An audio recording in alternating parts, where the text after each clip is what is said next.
ఈరోజు supreme court election కమిషన్కు పెద్ద షాక్ ఇచ్చిందని మనం చెప్పుకోవచ్చు. ఎందుకంటే ఈ మధ్య ఎలక్షన్ కమిషన్ మీద దాని నిబద్ధత మీద చాలా ప్రశ్నలు వేసిండు రాహుల్ గాంధీ. అయితే ఇది సమస్య ఎక్కడొచ్చిందంటే బీహార్‌లో ఎలక్షన్లు ఉన్నాయి 2, 3 నెలల లోపల అనుకుంటా. ఇప్పుడు దాంట్లో నుంచి వాళ్ళ ఎలక్షన్ కమిషన్ ఓటర్ లిస్ట్‌లో నుంచి దాదాపుగా 65 లక్షల మంది పేర్లను తీసేసింది. ఇవి ఎందుకు తీసేసిందని అలా సుప్రీంకోర్టు అడిగితే చాలామంది దాంట్లో చనిపోయిన వాళ్ళు ఉన్నారు, రాష్ట్రం విడిచిపెట్టి వెళ్ళిపోయిన వాళ్ళు ఉన్నారు, ప్లేస్ మారిన వాళ్ళు ఉన్నారని చెప్పింది.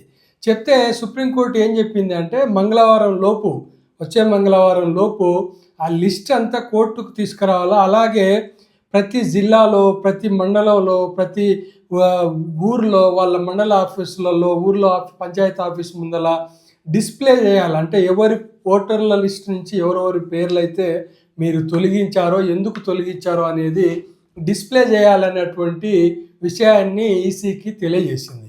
అంటే ఇది ఇప్పుడు ఖచ్చితంగా కరెక్ట్ అయినటువంటి ఓటర్ లిస్టు బయటికి రావడానికి ఆస్కారం ఉంటుంది. ఇప్పుడు నిన్ననే చూశాను, నేను ఒక వీడియో మీకు కూడా పెట్టాను నేను. అది రాహుల్ గాంధీ చనిపోయారని చెప్పి తీసేసినటువంటి ఓటర్లతోటి 40 మంది అంట వాళ్ళు చెప్పారు అతను.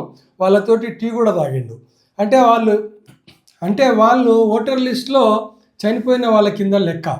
అంటే ఎంత వాళ్ళు నిర్లక్ష్యంగా ఈసీ ఎలక్షన్ కమిషన్ ప్రవర్తిస్తుందో దాన్ని బట్టి మనకు అర్థమవుతుంది.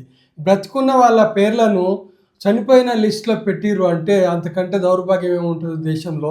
ఎలక్షన్ కమిషన్ ఇంత ద్వంద్వ వైఖరి, ఇంత దారుణంగా పనిచేయడం అనేది ప్రజాస్వామ్యానికి గొడ్డలి పెట్టు.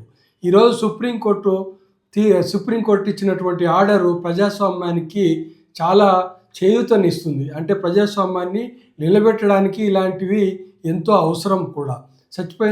బతికున్న వాళ్ళను చచ్చిపోయినానని తీసేసినటువంటి ఎలక్షన్ కమిషన్కు ఇది ఒక గొడ్డలి పెట్టని నేను భావిస్తున్నాను.